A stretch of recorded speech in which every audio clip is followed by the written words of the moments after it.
Good morning, soul fitters. Well, it's morning for me. Done another card draw. This is number 3, and I feel like being just a little bit slower, a little bit calmer for this one, because it's important. It's an important message, and it might take a little longer, so hopefully you'll bear with me.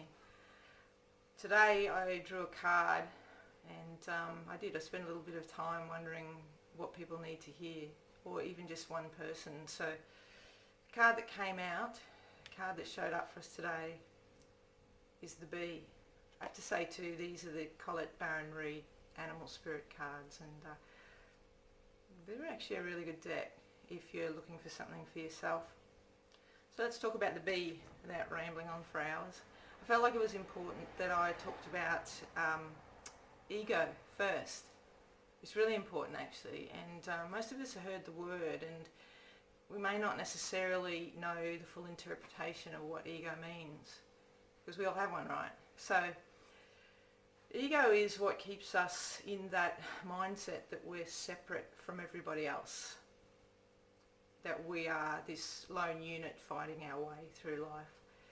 It's that part of us that makes up stories to try to hide the things that we think people won't admire about us or people won't accept in us. You know, to hide those things that we feel ashamed of or guilty for. Ego is also the stories that we tell that enable us to justify judging others, or, you know, comparing ourselves with others and seeing lack or superiority where really it doesn't exist. We make them up. It also encourages us to compete, to win, to beat people down, to be the one who's right and to make someone else wrong. It's the thing that keeps us separate and not realizing that we are actually part of a bigger whole. We're connected to everything and to everyone. And that's where the bee comes in, right? So they work in a hive. And the way they work is one big community. So there's not one bee that goes out and does all of the work and then, you know, hoards all of the honey just in case, you know, we might be lacking or we might miss out, or, you know, so he's got this big collection there of his own honey that he never shares with others. And the hive isn't that kind of place where people don't have an input either. Everybody works together. Nobody's shunned, nobody is excluded. It's just a big collection of honey, I guess. We're all one and we're all connected when we're bees.